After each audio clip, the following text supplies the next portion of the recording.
السلام عليكم ورحمة الله وبركاته. بسم الله الرحمن الرحيم. نحمده ونصلي على رسوله الكريم. أما بعد. சமீப காலமாக Africa, Ireland, England போன்ற நாடுகளிலிருந்து மக்கள் அணி அணியாக தங்களை இஸ்லாத்தில் இணைத்துக் கொள்வதை நாம் காணுகிறோம். இச்சூழலில் நமக்கு பின்வரும் வசனம், குர்ஆன் வசனம் நினைவுக்கு வருகிறது. அஊஸு பில்லாஹி மினஷ் ஷைத்தானிர் ரஜீம். பிஸ்மில்லாஹிர் ரஹ்மானிர் ரஹீம். இஸா ஜாஅ நஸ்ருல்லாஹி வல் ஃபத்ஹ்.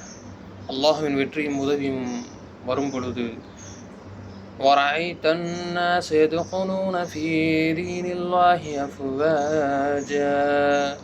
மேலும் அல்லாஹ்வின் மார்க்கத்தில் மக்கள் அணி அணியாக நுழைவதை நீங்கள் காணும் பொழுது, ஃபஸப்பிஹ் பிஹம்தி ரப்பிக வஸ்தஃபிருஹு இன்னஹு கான தவ்வாபா. மேலும் அல்லாஹ்வின் புகழை கொண்டு துதித்து அவனுக்கு தஸ்பீஹ் செய்வீராக. மேலும் அவனிடத்தில் பிழை பொறுக்க தேடுவீராக. நிச்சயமாக அல்லாஹ் தௌபாவை, பாவ மீழ்ச்சி வருவதை ஏற்றுக்கொள்பவனாக இருக்கிறான்.